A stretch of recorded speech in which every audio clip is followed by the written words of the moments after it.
లేఖన బాగా తెరిచి హగ్గయ్య 2వ అధ్యాయము 4వ వచనము. జెరుబ్బాబెలుతో సర్వోన్నతుడైన దేవుడు తెలియచేస్తా ఉంటున్నాడు, ధైర్యము తెచ్చుకుని పని జరిగించుడి, నేను మీకు తోడుగా ఉన్నాను అంటున్నాడు. Praise the lord.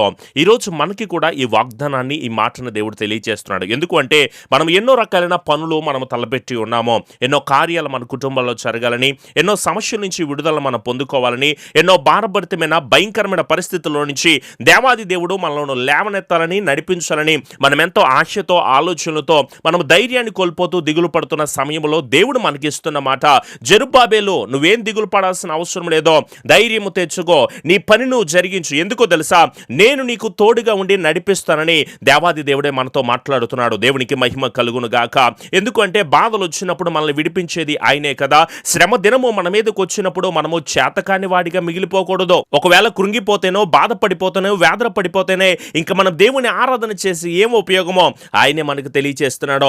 లోకములో మీకు శ్రమ కలుగుతుంది, అయినా సరే ధైర్యము తెచ్చుకోమని, నేను లోకమును జయించి ఉన్నానని దేవుడు మనతో మాట్లాడుతుంటే, కొంచెం కాలము మీకు శ్రమ కలుగుతుంది, ఆ తర్వాత మిమ్మల్ని నేను పూర్ణులుగా చేసి స్థిరపరిచి బలపరుస్తానని దేవాది దేవుడు తెలియచేస్తా ఉంటుంటే మనము దిగులు పడాల్సిన అవసరం లేదు, మనం బాధపడాల్సిన అవసరం లేదు. ఎందుకంటే ఈరోజు మనుషులు కాదు మనకి తోడుగా వచ్చేది, జీవము కలిగిన దేవాది దేవుడే మనకు తోడుగా వస్తాను అని చెప్పేసి అంటున్నాడు. అయితే ఇప్పుడున్న పరిస్థితిని బట్టి మీరేమి దిగులు పడదో. దావీదు ప్రస్తుతం ఉన్న పరిస్థితి ఏంటి? గొర్రెలు కాచుకునేవాడు, కానీ ఏమయ్యాడో? ఇశ్రాయేలీలకి రాజుగా నిలబడ్డాడో. యోసేపు తన ప్రస్తుతం ఉన్న పరిస్థితి, అన్నల చేత అమ్మబడ్డాడు, తృణీకరింపబడ్డాడో, కానీ ఐగుప్తులో ఆర్థిక శాఖ మంత్రిగా పిలువబడ్డాడో. దానియేలు ప్రస్తుతం ఉన్న పరిస్థితి ఏంటి?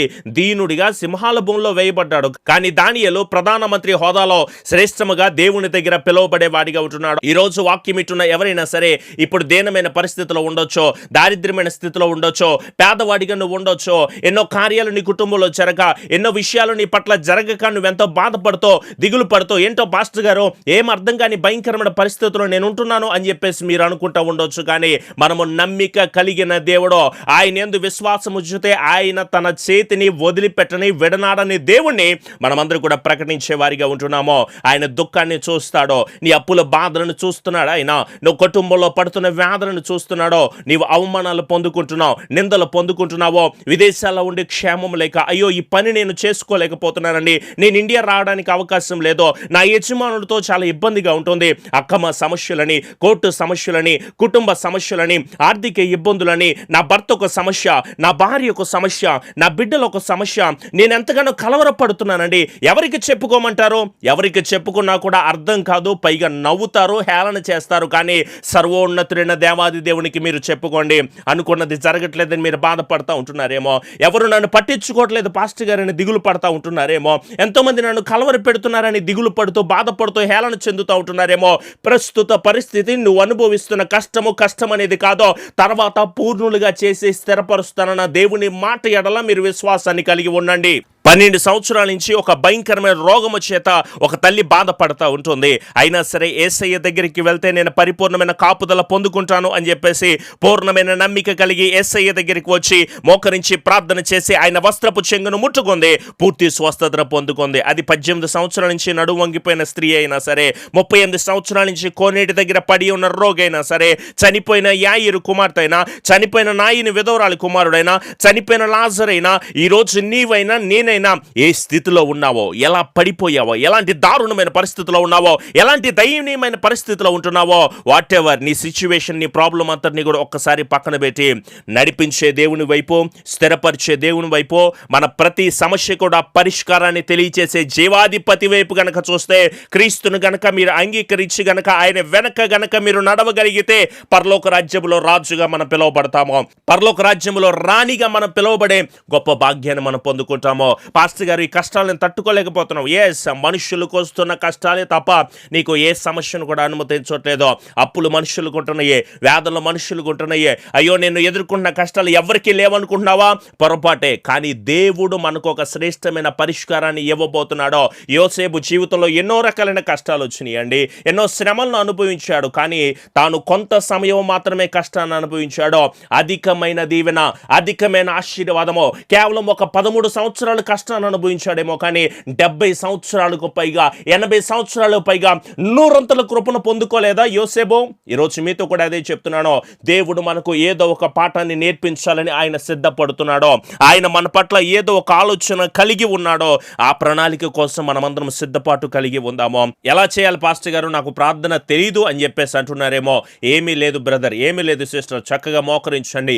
ప్రభువా నీవే నాకు దిక్కు, ఇంకా నాకు ఏ దిక్కు లేదు, నీవే నాకు దిక్కు ప్రభువా. అపజయాల్ని విజయాలుగా మార్చేది నీవే, మోసుకుపోయిన ద్వారాలు తెరవగలిగింది మీరే, నీ జీవంలో ఉంటున్న బ్రతుకుని ఉద్యోగంలోకి నడిపించగలిగింది కేవలం మీరే ప్రభువా అని చెప్పేసి గనక మీరు మోకరించి ప్రార్థన చేయగలిగితే గనక దేవుడు తన కృపనిచ్చి నడిపించడానికి ఆయన తప్పక సిద్ధంగా ఉంటున్నాడు. మరి మీరు ప్రార్థన చేస్తారా?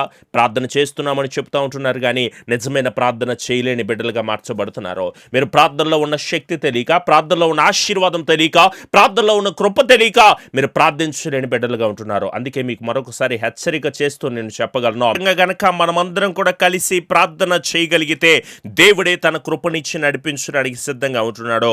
ఎవరితో చెప్పుకున్నా, ఎవరి దగ్గరికి వెళ్ళినా సరే మన బాధను తీర్చేవారు కాదండి. కానీ మనము మోకరించి దేవాది దేవునితో గనక మనం చెప్పుకోవడం, ప్రార్థన చేయడం మొదలు పెడితే గనక దేవుడే కృపనిచ్చి నడిపించడానికి, దేవుడే తన ప్రేమ ద్వారా మనం నిలబెట్టి నడిపించడానికి ఆయన సిద్ధంగా ఉంటున్నారు గనక మరి ఈ క్షణము నుంచైనా, ఈ నిమిషం నుంచైనా సరే తప్పక మనం అందరం కూడా ప్రార్థన చేసే బిడ్డలుగా ఉందాం కదా. ఒక స్త్రీ ఉన్నది, తన దగ్గర ఏమీ చేయడానికి ఏమీ లేదు, కానీ కేవలం ఒక చిన్న నూనె కొండతోనే దేవుడు అద్భుత కార్యాలు జరిగించాడో. ఈరోజు మీతో కూడా అదే చెప్తున్నాను, ఈ శ్రమలని, నిందలని, హేళనలని, అవమానకరమైన జీవితాలండి నేను బ్రతుకున్నాను కానీ ఏదో జీవోత్సవంలాగా బతుకుతున్నాను పాస్టర్ గారు అని చెప్తున్న వాళ్ళు ఎంతోమంది ఉన్నారు. బయటి వారికి చెప్పుకోవడం మానేసే, నీ స్నేహితులకి, బంధువులకి, నీ చుట్టుపక్కల వారికి చెప్పుకోవడం మానేసే, దైవ సేవకుడితో మోకరించి ప్రార్థన చేయి. నువ్వు తప్పకుండా దేవాది దేవునితో కలిసి నువ్వు ప్రార్థన చేస్తే గనక తలుపులు మూసుకో. ఏ మాటలైతే మీకు తెలియజేస్తూ ఉంటున్నామో మీరు కలిసి ప్రార్థన చేయగలిగితే సమృద్ధి అయిన కృపను దేవుడు దయచేస్తాడు. సమృద్ధి కలిగిన ప్రేమను దేవుడు మీ కుటుంబాల్లో దయచేస్తారు. ఎలాంటి కష్టమైనా, ఎలాంటి నష్టమైనా, ఎలాంటి ఇరుకైనా, ఎలాంటి వేదనకరమైన పరిస్థితులైనా సరే తప్పకుండా దేవుని కృపతో మనమందరం కూడా నింపబడాలని, నడిపించబడాలని ప్రార్థనాపూర్వకంగా దేవాది దేవుని సన్నిధిలో మనం మోకరించి ప్రార్థన చేద్దామా? మీ కుడి హస్తం ఆయన వైపు చాచి మీ దగ్గర ఉంటున్న ఆయిల్స్ తీసుకొని తప్పకుండా నాతో పాటు కలిసి ఏకీభవించి ప్రార్థన చేస్తారా? ఏక మనస్సును కలిగి ప్రార్థన చేస్తారా? దేవుడు తన ఆత్మతో, దేవుడు తన కృపతో మనందరినీ నడిపించేలాగున కలిసి మనమందరం ప్రార్థన చేద్దాము. కృపాసత్య సంపూర్ణుడా, మా గొప్ప దేవా, మరొక మారు మీరు మమ్మల్ని నడిపించి, స్థిరపరిచి, కృపనిచ్చి, ఆశీర్వదించి, ప్రేమతో, సంతోషముతో, సమాధానముతో మీరు మమ్మలను నడిపించినందుకు మీకు స్తోత్రములు తండ్రి.